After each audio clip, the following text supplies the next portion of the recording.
ஏதோ ஒரு காரியத்துல இன்னைக்கு உங்களை விடுதலையோடு தான் அனுப்ப போகிறார். உங்க காரியங்கள் எனக்கு தெரியாது, ஆனால் எனக்கு ஒரு நம்பிக்கை.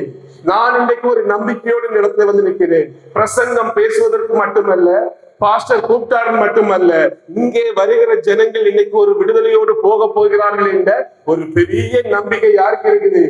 எனக்கு இருக்குது. ஏன் அந்த நம்பிக்கை இருக்குது? உங்களை எனக்கு தெரியாது, உங்க பிரச்சனை எனக்கு தெரியாது.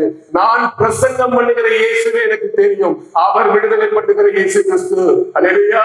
அதனால அந்த இயேசு கிறிஸ்துவை குறித்து தான் நான் இன்னைக்கு பேச வந்திருக்கிறேன். அதனால அதை கேட்பது மட்டுமல்ல, விசுவாசிக்கிற ஒவ்வொருடைய உள்ளத்திலும் இன்னைக்கு ஆண்டவர் இயேசு கிறிஸ்து ஒரு விடுதலையை கொடுக்க போகிறார். கொடுத்து விட்டார். அல்லேலூயா.